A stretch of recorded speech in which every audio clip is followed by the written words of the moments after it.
Hello, buddy. Welcome back to Tin Man's Core Channel. I'm your host, Jeffrey Tin Man Taylor, and today I'm reacting to my second Shiny Gold Tales video for you guys, and this one's titled 3 True Scary Facebook Horror Stories. So without further ado, I'm going to turn these lights off, move the camera up here for you guys, and let's get this reaction on the road and in the bag, shall we? Okie dokie, here we go.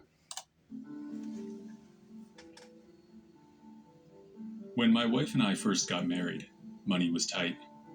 We had a small apartment in a nice neighborhood, the kind of place where nobody locked their doors. Actually, I'm not that sure if nobody locked their doors because I didn't go around trying to open everyone's doors. It wouldn't be such a great neighborhood if I did. Yeah, if you did, then they'll be calling the cops on you, be like, why are you going in everybody's apartment room, sir? Well, what are you going to tell them? That you heard that it was a safe neighborhood and you could just open up anybody's doors because they leave theirs unlocked? No, they'll probably just arrest you for prowling. But truth be told, I am not leaving anything unlocked, window or door, because that'd be a perfect opportunity for somebody that was just happened to be sneaking around in the neighborhood to break into the house and steal something. You got to be careful with this nowadays. Anyway, even though we loved the location, it was pretty far from work for both my wife and I. To make matters worse, our old car was on its last leg. It was breaking down regularly, and when I brought it to the auto shop, the mechanic told us that it would be cheaper to simply get a new car rather than doing the repairs. I discussed it with my wife later that night. She's a social media manager for a tech startup, so she's on Facebook all day. Therefore, she knows it inside and out. She suggested that we check Facebook Marketplace for a used car. I agreed, since it seemed like a good way to save money. After scrolling around for 10 or 20 minutes, we saw a posting for a 2014 Ford Taurus for a ridiculously good deal. It was in great shape, although it had over 100,000 miles on it. A small drawback, considering the price. Me personally, I would rather buy a car that had less miles than 100,000 on it. But I know if you try looking up cars on Marketplace, you probably won't find nothing with that low of mileage. And if you did, the price would be still kind of high, depending on what vehicle it is. But you find a good deal, you better take it. But I'm already getting that feeling that this is already a trap. But I don't know. Let's just see what happens next. My wife was skeptical, since the deal seemed too good to be true. Yeah, exactly. But I figured it was worth it, at least to check it out. We sent a message to the seller, making sure to insist on a test drive. He replied after about an hour, and agreed to arrange a test drive for the following day. My wife had to work that day, so I went alone. We agreed to meet at a Walmart parking lot on the other side of town. I had to take the bus, since our old car was in no condition to be driven. As I made my way towards the parking lot from the bus stop, I noticed a man standing next to a car that matched the one in the ad. That must be him, I thought to myself. He noticed me as I got close and offered an awkward wave. I waved back politely. "Hey, we spoke through Facebook?" I said. Yes. You're here for the car. I'm Raymond," he said nervously. He was a young man, probably mid-20s, large but not in an intimidating way. In fact, he had kind of a baby face. One thing did strike me about this guy, though. He was nervous, and I mean really nervous. He was actually shaking, but it was probably none of my business, so I didn't worry about it. We jumped into the car and started the test drive. I was immediately struck by how clean and tidy the car was. The strong scent of bleach burned my nose. It makes sense to clean a car before selling it. I get that. But this was on another level. Whoa, whoa, whoa, whoa, whoa, whoa, whoa, whoa. Bleach? Let me guess. That guy probably just used that car to kill a person's body that he just killed and disposed of it somewhere, and then it might have had some trace of bodily fluid somewhere, so he cleaned the whole car up with bleach. And now he's trying to get rid of it just so he won't be tied to that car anymore. Oh, I knew it was too good to be true. No wonder why the guys acted so nervous. He don't want to be caught with a vehicle linked to a crime scene investigation. You would have to smell it to understand. That being said, the car was great otherwise. It was just as described, and it seemed to be in great condition functionally and cosmetically. The bleach smell would wear down over time, so it wasn't a deal breaker. I bought the car on the spot and paid in cash. After transferring ownership of the car, I dropped the seller off at the bus stop. I was about halfway home when I noticed the flashing lights of a police car in my rearview mirror. After I pulled over to the side of the road, the officer approached my window. "License and registration, please," said the officer. I handed him my license and the freshly printed papers for the car. He glanced at them for a few minutes and handed them back. Then he said, "Looks like you just took over the registration for the car today." "Yes, sir. I just bought it," I replied. "The reason I stopped you is that this car matches the description of one that was used in a murder. Do you mind if I take a look?" The gears started turning in my mind, and everything started to make sense. The too good to be true price, the nervous seller, and of course, the strong smell of bleach. This was it. I bought a car from a murderer. I immediately told the officer everything. Luckily, he believed me, and of course it was not difficult to track down the previous owner of the car. I thought I might be asked to testify or help with the investigation in some way, but the call never came. From what I heard on the local news, the seller ended up getting life in prison for murder, and it turned out he used the car to dump the body. They found traces of blood in the trunk and throughout the interior. I guess he didn't use enough bleach. No, apparently he did not. Because if he didn't want to be caught for using it to transport a dead body, he should have scrubbed it down thoroughly.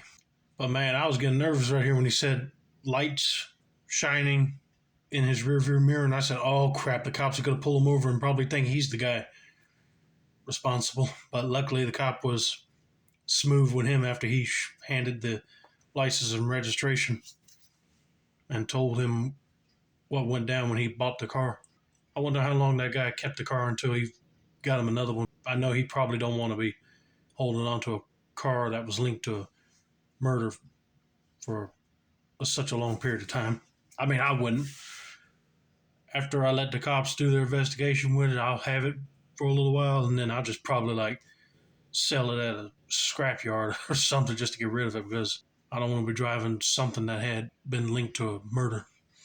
That's a lot of bad mojo right there. But thankfully, he was able to connect the dots with police and get that guy in bars for life.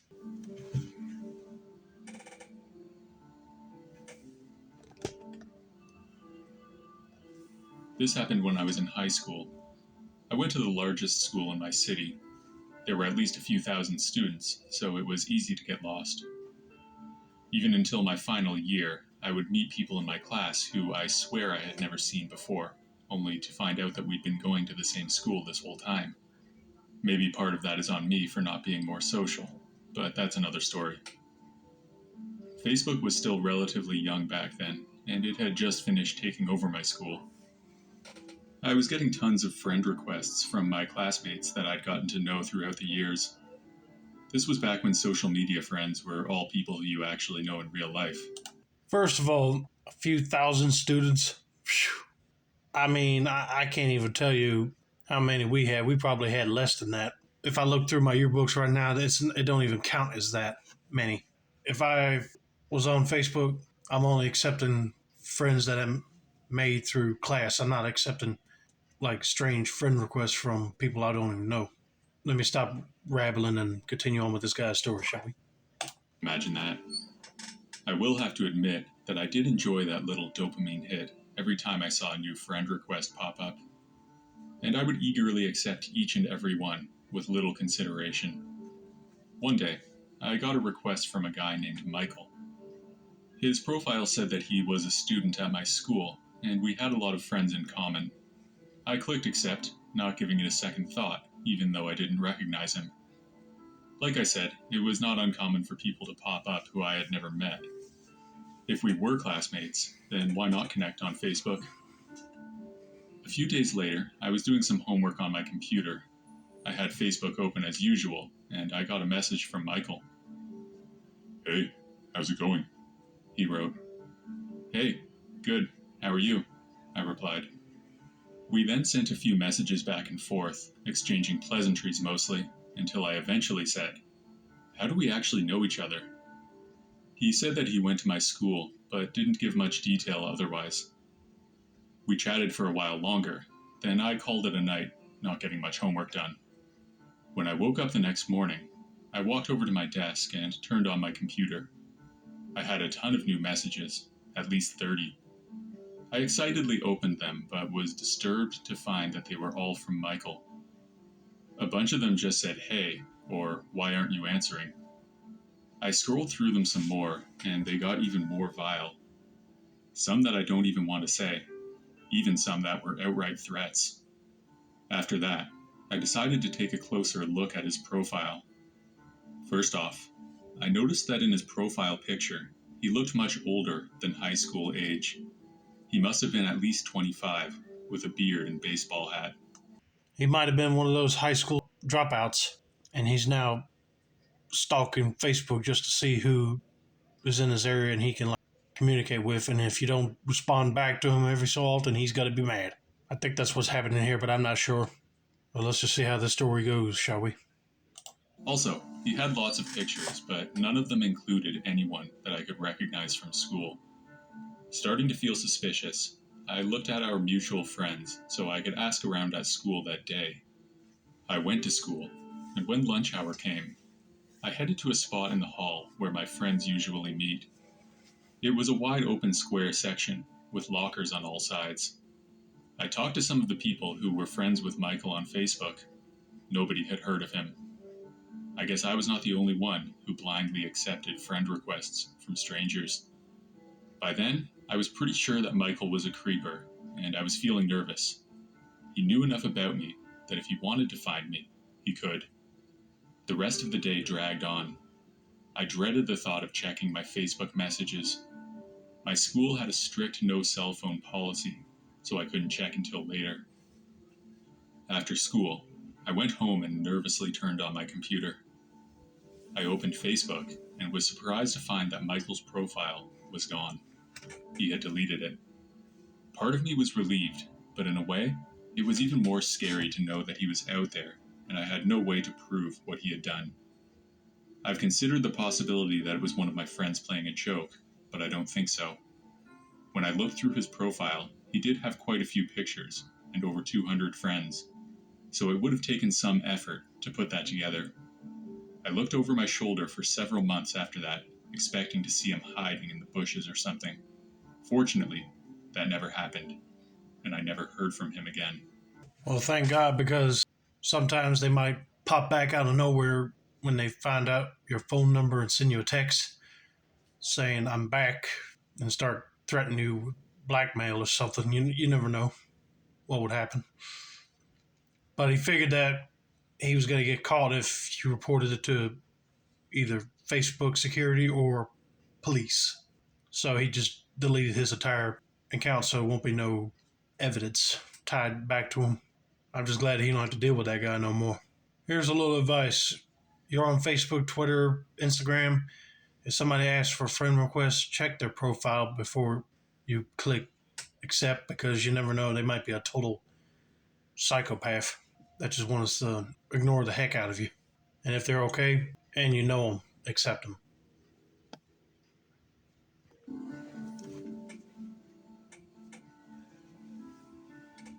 I've always been cheap with money. It's something my mother taught me from a young age. This used to be a point of shame for me, but as I've grown up, it's become a point of pride. Even though I'm reasonably well off financially now, I still keep an eye out for a good deal. Thrift shopping and bargain hunting will likely always be a part of my life. Some call it minimalism, I call it being cheap.